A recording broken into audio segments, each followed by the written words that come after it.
Good morning, Americans. This is your favorite alien on the morning of Thursday, or Wednesday, pardon me, Wednesday, December 20th, 2023.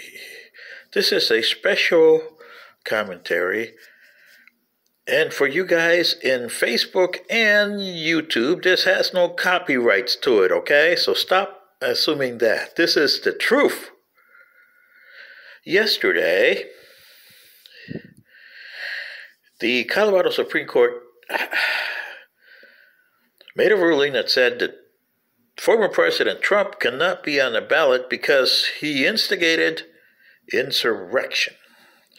The Republican Party, for some reason, is saying, oh, this goes under the borders. There's no such thing as this. The voters have the thing. If you read your Constitution right and you read the Article 3 of the 14th Amendment, and you say, well, that amendment just specifies because of the Civil War, and it was written by the radical Republicans, and this is today's Republicans saying this. You are more radical than the radicals were back in 1868, guys. Yo-ho! And the 14th Amendment, clause number 3, which states that no one who has set up insurrection should have any office or do anything with the government of the United States, and they are right. But then again, really? Andrew Johnson went back to being a statesman, right? After his loss or almost impeachment in 1868 by the same radical Republicans. Yeah. He died in 1875, but he went back to politics.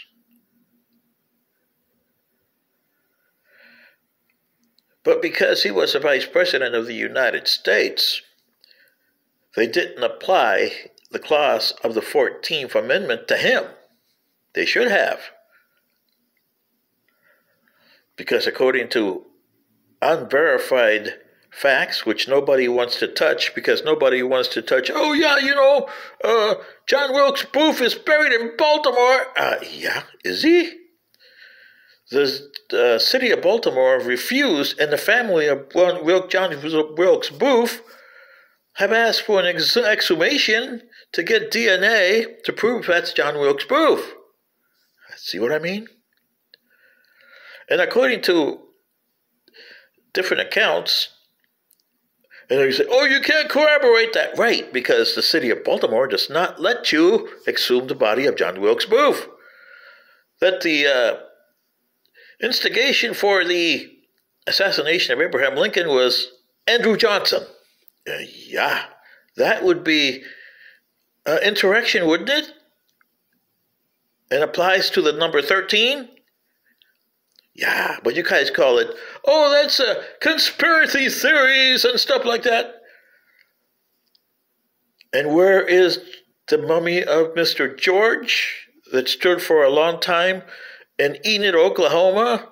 i.e. John Wilkes Booth. Yeah. If you don't believe me, go check out the mummy in Seattle of Sylvester the Mummy over there at the apothecary shop in Seattle, Washington. So somebody around here has Mr. George's mummy who disappeared out of nowhere. It just disappeared after the museum dimes started to die. Because remember, they had dime museums. And coming back to the 14th Amendment, people, clause number 13. And according to Mr. Bolton yesterday, oh, that doesn't apply here because we lost 620,000 Americans in the Civil War. That was an insurrection. This only lasted for a few hours. That's not insurrection. Insurrection, Mr. Bolton, if somebody who does a speech like he did on January 6th and then told the people to go to the Capitol, that is an insurrection there.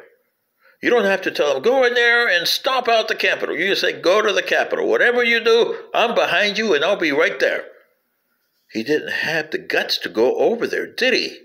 You see what I mean? It fits into the insurrection, and the Supreme Court, if they are following the U.S. Constitution, has got to say, yes, Colorado is right and all the other states are right.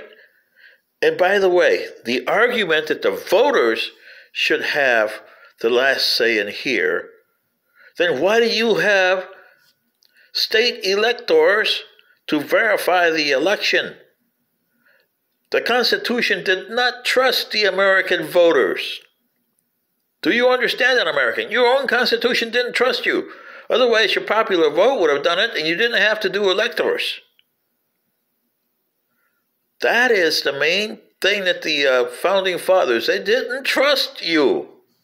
That's why they put the electors in there, to have the states with the electors not go along with the vote, but they could, if they wanted to, as they did in 1876, go their own way. Do you understand what I mean, Americans? Look at the 1876 election and the little compromise of 1877 that came out of there.